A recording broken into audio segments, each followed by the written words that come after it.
Hello,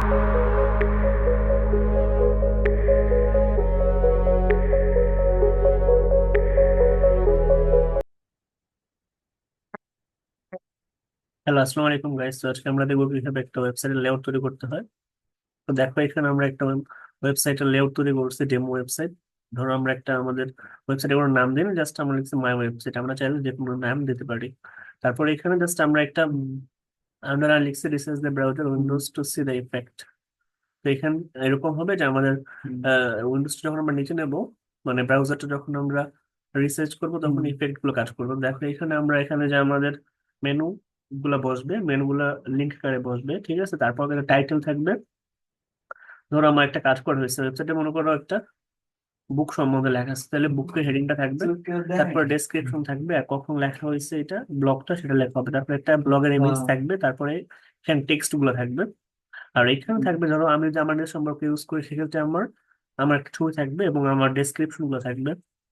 এখানে popular post থাকবে, image থাকবে, সাথে আমার যে ফলো করার জন্য আমার ফেসবুক, ইনস্টাগ্রাম এগুলোর লিঙ্ক দেওয়া থাকবে।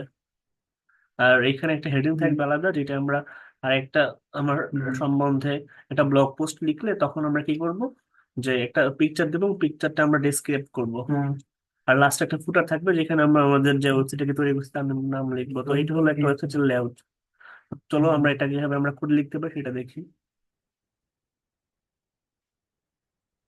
তো দেখো আমরা আমাদের অ্যাটমটা শেয়ার করে দিচ্ছি। দেখো অ্যাটমের মধ্যে যে আমরা স্টাইল ট্যাগ নিয়েছি, এখানে আমরা একটা বক্স সাইজ নিয়েছি, বর্ডার বক্স 4 নিয়েছি। বোর্ডের মধ্যে আমাদের ফন্ট ফ্যামিলি, প্যাডিং, ব্যাকগ্রাউন্ড নেওয়া হয়েছে। তারপরে হেডারটা নেওয়া হয়েছে H1। তারপর আমরা একটা নেভিগেটর ইউজ করছি, ওভারফ্লো, যেরকম আমাদের যে কার্সরটা নিয়ে ওভারফ্লো হবে সেটা।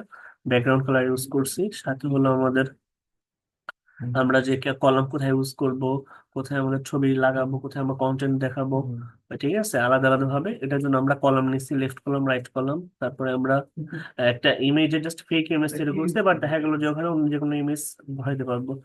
ইমেজের সাথে ইমেজের যে লাস্টে ফাইলের যে নাকি পিএনজি সেটা অ্যাড করতে পারবো। আবার কার্ড অ্যাড করতে পারবো। ফুটারে আমরা আমাদের ছবিগুলো অ্যাড করতে পারবো, প্যাডিং, টেক্সটের, ব্যাকগ্রাউন্ডে মার্জিন টপ ইউজ করতে পারবো। এভাবে আমাদের স্ক্রিনে সবকিছু যোগ করতে পারবো, ঠিক আছে।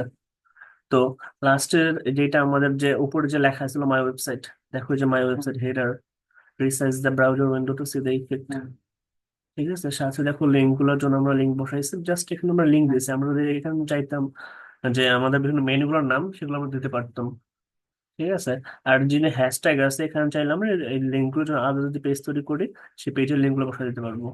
আর এখানে আমরা যে ফ্লোট হবে, ফ্লোটটা কিভাবে হবে সেটা দেখা দিতে পারবো। এখানে রো দেওয়া আছে, কার্ড দেওয়া আছে, কলাম দেওয়া আছে। তারপরে আমাদের যে আলাদা আলাদা প্যারাগ্রাফ লিখবো সেটার জন্য প্যারাগ্রাফের দেয়া আছে। তো দেখো এখানে আমরা ফুটারে জাস্ট ফুটার লিখছি, বাট আমরা চাইলে এখানে আমাদের বিভিন্ন লিঙ্ক ইউজ করতে পারতাম, জায়গা, স্থান, প্লেস এগুলো বসাই দিতে পারতাম। তো আমরা যখন একটা ওয়েবসাইট তৈরি করবো তখন আমরা এগুলো সবই বসাই দেবো। বাট এটা যেহেতু আমাদের ডেমো, জাস্ট আমরা বেসিক ডেমোটা আজকে দেখলাম। তো এটি হলো ওয়েবসাইটের লেআউট। যে কোনো ওয়েবসাইটে প্রথমে একটা লেআউট তৈরি করা হয়, তারপরে সেই অনুযায়ী ডিজাইন করা হয়, কোড করা হয়।